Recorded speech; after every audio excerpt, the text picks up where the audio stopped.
This is one classic that sees you from cradle to grave. Yes. As a boy, I tucked into this classic, the banana split. Oh.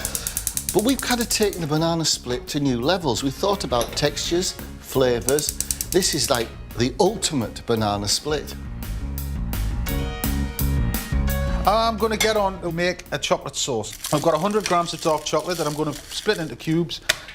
And if you notice, we're just putting it straight in the pan this time. We're going to do it over a very, very, very low heat. So just break it straight in there. And I'm going to candy the hazelnuts. So basically I want to make a caramel, run the hazelnuts, which have been skinned and roasted, or you can buy them like this. And I'm going to set them out in here to make like toffee hazelnuts. So that's your crunch. I start with a knob of butter. Just let that butter sizzle down. Cream. Golden syrup. Oh, look at that. Can you remember your first banana split? Yeah. Where was it? It was in Bins in Newcastle. Right. My Auntie Hilda took us, because we used to go on a Saturday, and they had this cafe. She got us this banana split. I could not believe it. Because we didn't, I don't know, in our house, we just didn't have that sort of thing, No, you know, it was no. funny. And it was a big treat, a banana split. Yeah. Because, I loved it. The sugar goes into the butter, and we're just going to let that cook down. And don't really stir it too much, just let the sugar do its own thing. Right, so that's our chocolate sauce. That didn't take long. It doesn't take very long, mate. And what we're going to do is we're going to whisk some butter in. Whisk that in like that. And look at the sheen on that now, lovely. Oh, yeah. Right. Throw your nuts in. And we just wait till that lot's caramelised. Now, what we're going to do is add about a tablespoon of rum. Ooh. About a cupful. Then we whisk that in. I love rum. It's got very popular again, hasn't it? It's one of those ones that had a renaissance. There's been rum from all over the world coming in. So what we'll do is we'll just turn the heat off that now, and then we'll just keep it warm, because otherwise it'll melt the ice cream. There we are, look at them. Beautiful, Dave. Just spread them out, and they'll go dry. Beautiful. Nice one, Dave. Guess what? Banana time. So first off, you peel the banana. Now we're going to put some butter in the pan. And I'm going to slash my bananas laterally. Beautiful. This is the split in your banana split. When the butter starts to foam, and that will happen in due course, we then put our bananas in and some sugar. I love these. Oh, look at that. Not brittle. Oh. But if you don't break them up now, it can be too hard. Butter's starting to foam. There we go. Right. 1 banana, 2 banana, 3 banana, 4. And then have some demerara sugar. And because we're trendy, some salt to make a salt caramel. So the whole thing about caramel is you just got to be patient with it, and it'll happen. It's so lovely when it does. That's it. Oh, yeah. Just roll it. That's really hot. Yeah, be careful, watch your fingers, because the last thing you want to do is stick them in hot caramel. Amazing. I think we're there, do you? Absolutely, mate. Should we kind of deglaze with some juju juice? Now, creme de banane. It's a banana liqueur. And what you do is you just go... Oh, melt my bananas. So the elements are there. Jus ball and now cream. Perfect.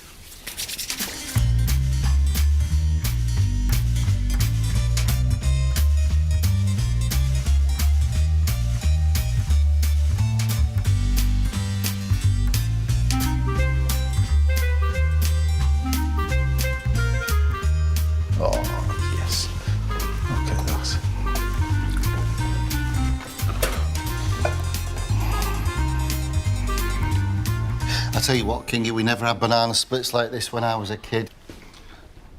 Look at that. And last but not least, 3. Oh, just... 1, 2, 3.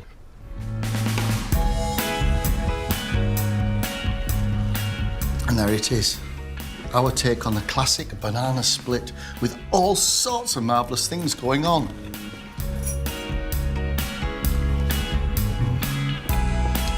Look at that, those bananas are shiny and... Oh. This banana split should be X-rated strictly for over 18s only. Oh, hey. Tell you what, Dave, the texture, the crunch with the hazelnuts, amazing. Yeah, they make such a difference, don't they? The banana split. Harry Baker styly. Oh.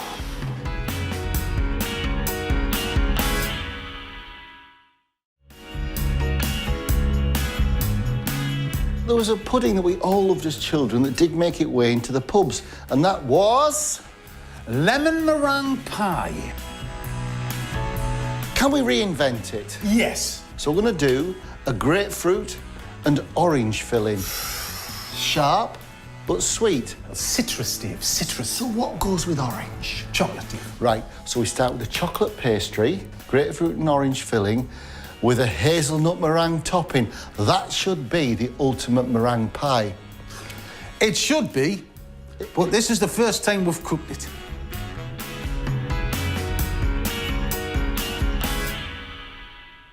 I'll do the chocolate pastry, and to be fair, I have tried this out. It is the shortest paste you've ever seen. Either whiz the flour, cocoa, icing, sugar and butter in a food processor, or rubbing by hand until the mixture is resembling fine breadcrumbs. And you want to get the air into this so it's like chocolate fluff. To make the filling, zest one of the oranges and the grapefruit, put in a bowl, then add all the juice from the oranges and the grapefruit. Now, what I'm going to do is squeeze the juice into a sieve, because I don't want any of the pulp. There's my chocolate crumbs. So now I put in an egg yolk. I don't know, I just thought I'd do it for dramatic effect. And I'm going to cut it in with a knife. I'm still on with the oranges. Now, we don't need much water in this, but I think we just put a bit in just to bring it all together. Because even with the egg yolk, it's starting to clump. It's a tinsy drop, like a teaspoon of water. And there we have a very, very rich, unctuous chocolate pastry. Try and roll that out. You might as well try to knit a jellyfish. It's not going to happen. So what we need to do is to put this in cling film and put it in the fridge to chill for a good hour. There's half a litre of water in this pan. I'm going to bring this to the boil. All will be revealed in the fullness of time. We've got the zest of one orange, the zest of one grapefruit, the juice of 3 oranges and the juice of 1 grapefruit. This is corn flour, and I'm just going to whisk it into here, and you just keep whisking until you've got, well, a really, really thin paste. Now the pastry is chilled. Put a bit of flour down. Ooh. Roll it out, beautiful. At the minute, it looks as though you could sole your shoes with it, but it's going to come right. It's nice. It does need to be this cool, or else you wouldn't have a chance of getting it rolled out. Now, this is a non-stick, loose-bottom baking tin. Do I trust it? Do I heck? But I'm going to either put butter, a little bit of this spray. It's good stuff, that, because it gets into all the crevices and nooks and crannies, doesn't it? Yeah, yeah. Now just put that there. Plop your pastry over, your chocolate pastry, and work it into the tin. Then line and fill with baking beans. We use cling film. It works well. Bake in the preheated oven for 15 minutes. Then remove your beans and bake for a further 5 minutes. Bring 500 millilitres of fresh boiled water back to the boil in a saucepan. Then whisk in the citrus and cornflour mixture. Stir over a medium heat until the consistency of a thick custard. Remove from the heat. Beat the egg yolks and sugar together. Then add this to the custard. It's started to cool. Now, what I'm going to ask Dave to do is just dribble that in while I'm still whisking it. It's quite thick, isn't it? It is. It is quite thick. Can you see how it's changed colour? Lovely. And this is the custard that is the filling for our meringue pie. So don't forget, the next tip is we've got to let that cool. We're going to get some cling film. Put it over the top, but make sure it touches, because don't forget, we don't want a skin forming. Oh, marvellous. Oh, wow, looks great, doesn't it? Yeah, and what's happened is the pastry is so rich that it's actually kind of, you know, the excess has just fallen off. Take a knife round there. Oh, look at that. Beautiful. Right, while you're making the meringue... Loose bottomed. Got it. Well, yes, can you imagine? Oops.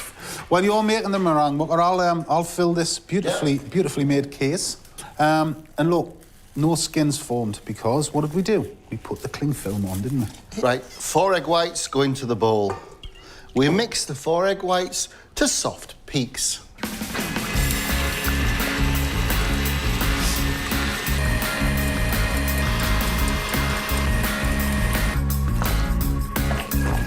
We've got a very nice, user-friendly meringue.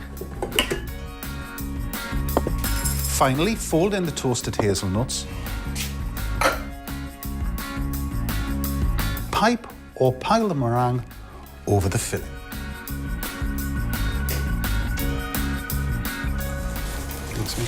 That is a really good job, mate. I've turned the oven down to 180. Yeah. So just pop that back in the oven for how long? 20 minutes.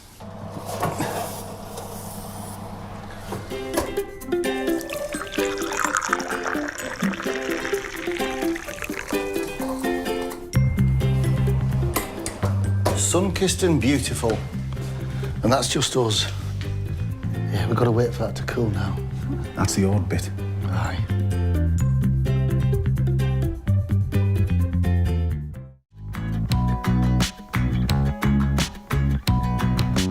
Well, you see, the crowd-pleasing element of this dish is it's a tear and share, isn't it? It is. And that's the nice thing. That's the whole thing about the crowd pleaser. People sat round a big table, tucking in. Yeah, but it doesn't have to be savoury. This is sweet. It's a sweet tea time treat, and it's our chocolate cherry buns. Oh, I love a chocolate cherry bun. It's like a Chelsea bun gone bad. First off, I start with flour, brown sugar. I'm on dries, he's on wets. So I'm bringing the milk to just below boiling point, and then all you do is add some butter to it. It's a rich dough, it's a sweet tea bread. And you leave that to melt. Don't touch it, don't do anything with it, just leave it alone. Too hot and you'll kill the yeast, which I'm going to put in now. And it's a spiced bun. So we want a teaspoon of allspice. It's a bit of a kind of hot cross bun vibe, but in the middle, you've got all manner of good stuff like maple syrup and cherries, and it's lovely. So mix your powders. Right, while Dave's doing that, I'm just going to beat an egg. You know what I'm going to do now is I'm going to oil my hands and oil the board, because it's a very soft, sticky dough, and this is a way I'm not going to get into an unholy mess. The butter is now melted completely. Whisking, 2 eggs go in, nicely beaten. And all of this liquid goes in. And now it's the messy bit. Not off. Thank you. And there really is that old adage that the softer the dough, the better the product.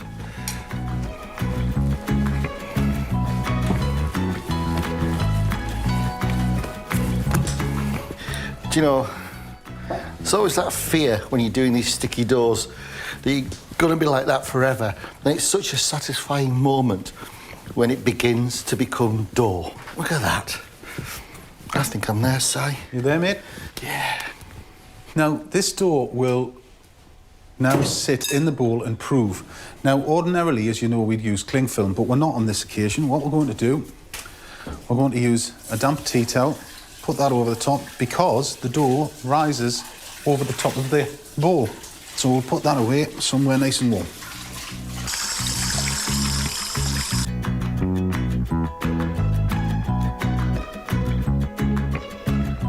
Look at that one. Get in. It's like the creature from the Black Lagoon. What I'm going to do is I'm going to make a filling. It's butter, some demerara sugar, and cream those together until nice and fluffy.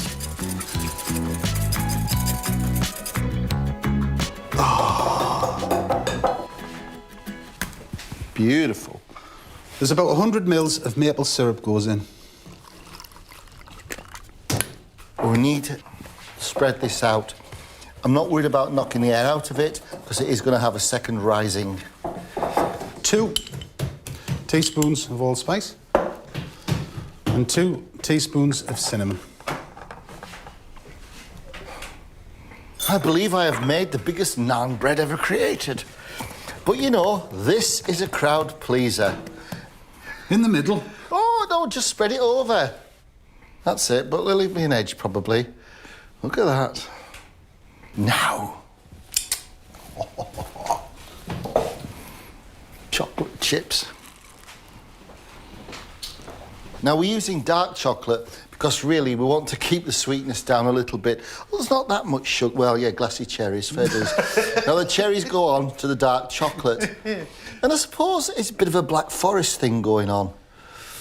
Look at this. They're like rubies.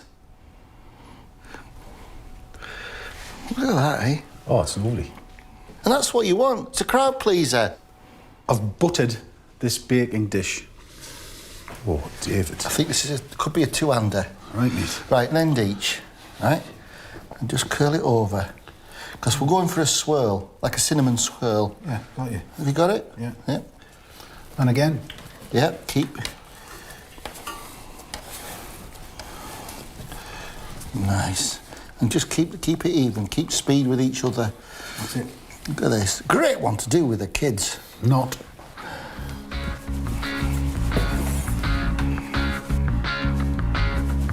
And if you find that you've got more than you anticipated, you can always freeze them.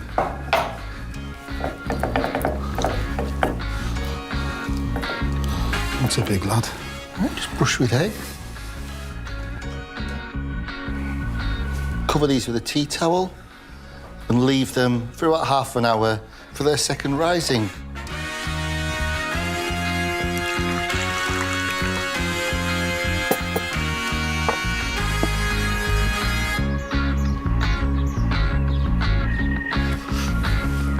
More eggy wash and a coating of demerara sugar. Now these need to go into a preheated oven about 180 degrees Celsius for about 35 minutes until baked through golden and fabulous.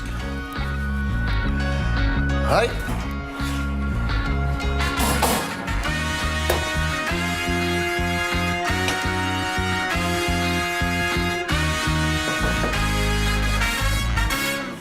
Hey! Nice buns, dude. Aren't they? They're superb, aren't they? Minty. Now that's a centrepiece, isn't it? Well, and that's the thing. You put down loads of cups of tea, big cafetières of coffee, everybody sat round the table having a chat of a Saturday afternoon. Brilliant. You can say, look what I've got on the table. Hairy Bikers chocolate and cherry buns. Should we do a bit of icing on the top? Yeah. Ooh, look at that. By the way, this is just icing sugar and water. Lush, dude. Nicely done, sir. Can we eat it now? It's tear and share. I'll tear, you share. Oh. Oh, Dave. Ooh. It's so light in a kind of unctuous, sticky, amazing. Man, that is epic. Now that is a tea time crowd pleaser. For sure.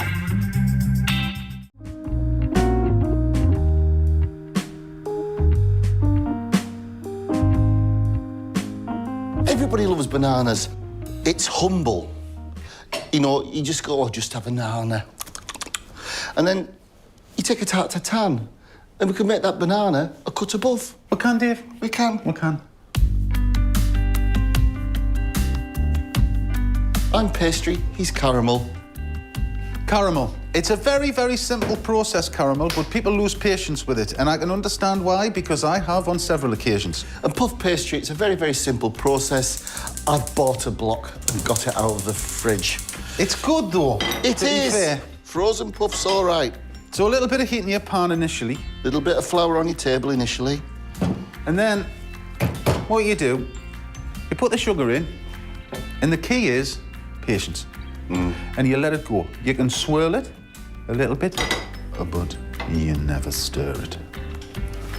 First, roll out your puff pastry. And with a tarte tatin, we need to make the pastry a circle just a little bit smaller than this. And there's a tucking in process, which we'll explain as we go. Yeah, I love that tucking in process. Reminds us of when I was little and your mum used to come and tuck you up. Oh, my mother used to, but she used to tuck me in too tight. Yeah. You know, so it's like, And you couldn't get your feet out. I hated that. So cast the sugar and just leave it. just use this for a template. And I don't quite want it as big as that, so I'm just going in about less than a centimetre and use that as a guide. And look at that. It's beautiful. Now, one of the ingredients we're using to elevate the humble banana, you know, up the food chain, it's some cardamom. So I just need the black seeds out the middle of these green husks. So I'm going to give it a whack and pick the seeds out.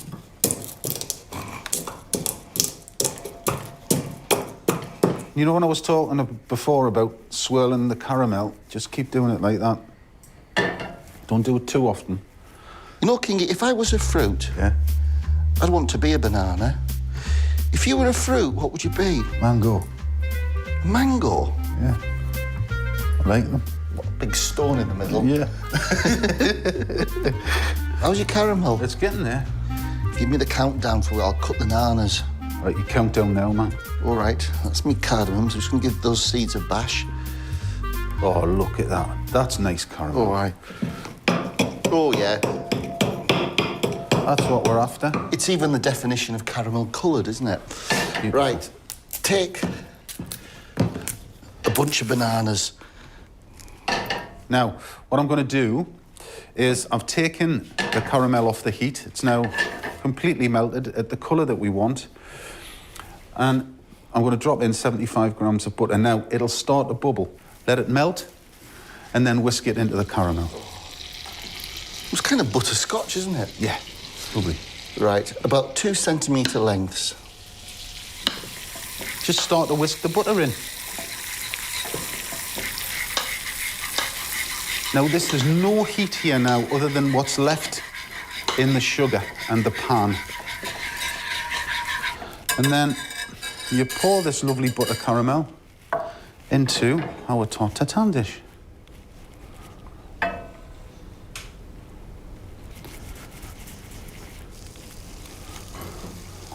Good job, Kingy. Lovely. Right, so we just start out. Oh, we're going from outside in, right? Okay, Yes. no probs. Be careful with the caramel. It is seriously hot.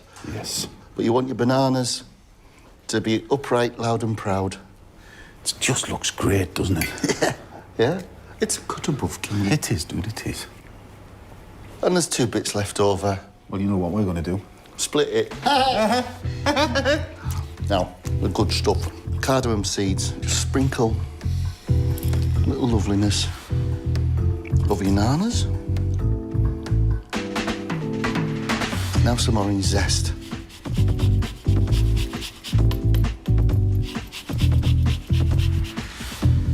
Take the pastry, pop the disc on your nana, and just kind of tuck it under.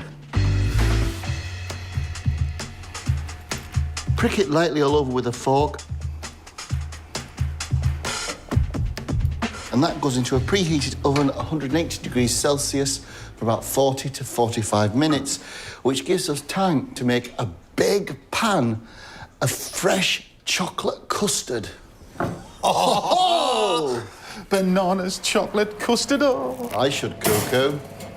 There you are, David. Let's clear down and get all the bits out that we need. When the big hand is on the floor, it's done. Excellent.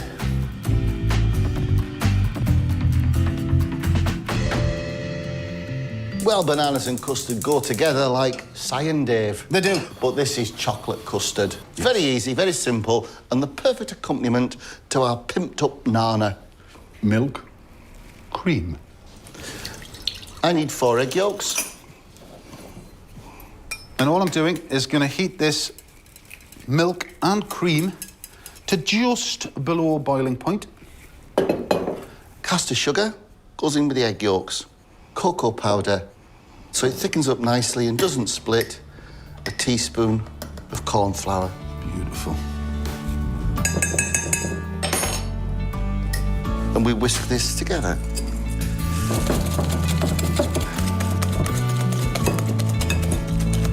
I'll dribble. Right. Watch your hands, mate. This is hot. Sorry.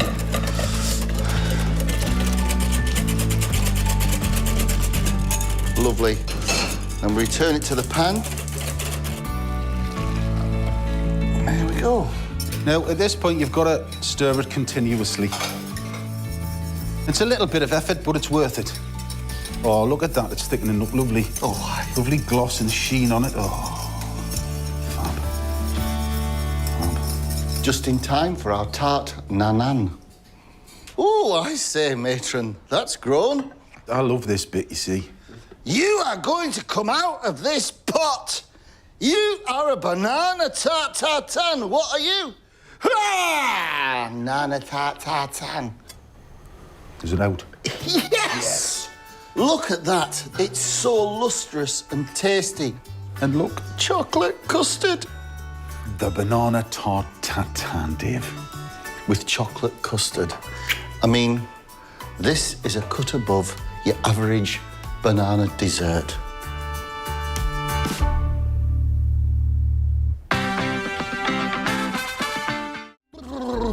On the dark, dreek days, you can turn to spice to pep your life up. You can't, Dave. What are you doing, Si? This is a pineapple. I'm going to caramelise it and we're going to have it with star anise and all manner of lovely things.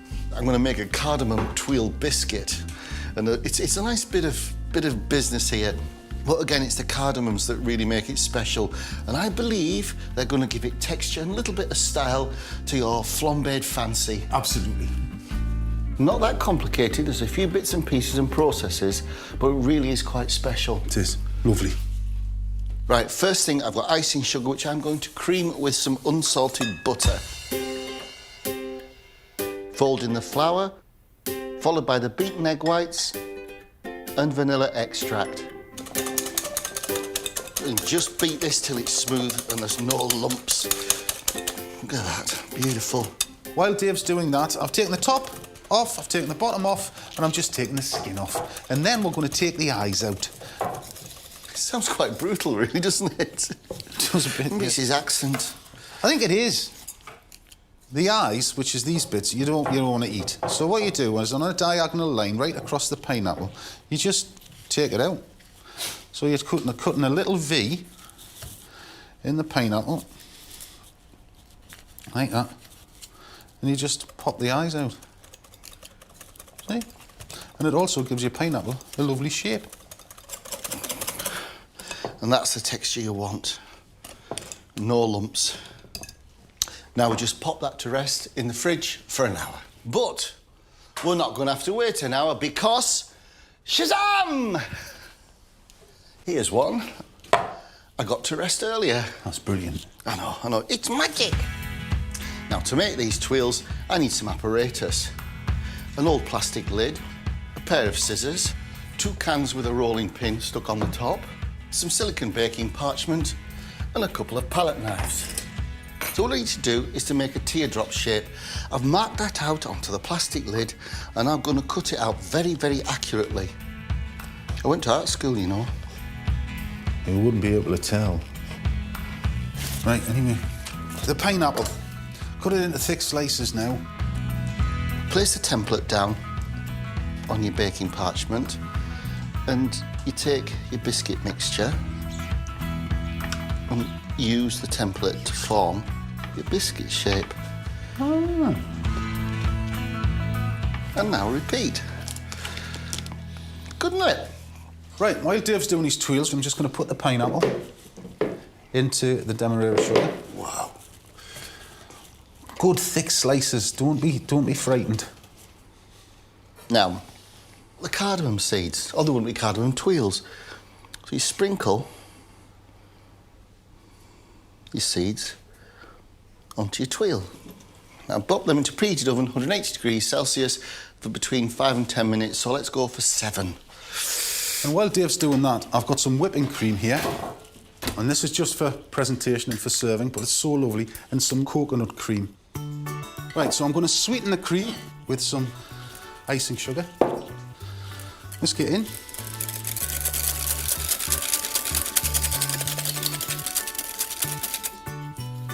And you want to whisk it to soft peaks. That'll do us grand. So, we've got about 50 G's of butter. Put them in the pan. Melt it. And then, once it's melted, wait for the butter to foam. At that point, that's when we stick the pineapple in. When the butter is foaming, add the pineapple, star anise, lemongrass, and lime zest, and brown on both sides. You want the sugar to melt onto the pineapple and turn into dark brown, almost black colour. It's not going to be burnt, but it's going to be dark. Trust us, it works. It's going to be caramel. Yeah. Right. Beautiful. Tweels. Lovely. Beautiful, Dave. Come off quite easily.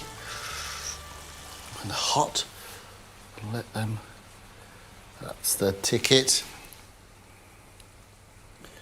And you can buy these tweel hanging devices in most good kitchen shops. It's time for the flambe. That looks fantastic. It does. It's gonna. What's gonna happen is, as soon as we start to flambe it as well, mate, it'll just. The sauce will just go a lot darker as well. So it's gonna be great. So the top tip is just to heat a ladle. It's like, you know, when you do your Christmas pudding at Christmas, that sort of thing. That should be hot enough. Get that on. Now, if it doesn't set fire the first time, just light it. Nice one. Oh. Now, you see, what's happening is it's all going really, really dark. Reducing it even further, and that syrup is just going to be so thick and unctuous, it's going to be brilliant. Lovely. See, I get the delicate job making the cardamom tweels. He burns the blooming ass down. That took me quite by surprise. Oh, I love it. Right. Lovely, that. And these tweels have cooled now. Ah, look at that. Oh, Mr. Myers. Take that off the heat. We'll take the star anise out. Look at that, beautiful, glossy. The caramel will reserve for plating up. That's us. Right, mate. Right. Tweelage. Tweelage. It's a nice one. You have that sweet coconut cream. And that's just going to melt. There's a lot going on in this, isn't there? It is, mate, yeah. Some of that lovely caramel. That's it. Oh, no, that's it. Oh.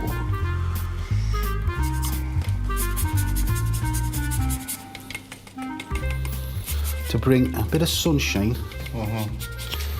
into the dark winter days that we have up here. Look at that sign. Chuffed with that, mate. I'm absolutely chuffed with it as well. I mean, there's a few processes. It's not really that complicated, but all those levels of flavour, the bit of finesse, it's blooming brilliant. And isn't that great? That's the diversity of spice, both savoury and sweet. And very, very neat.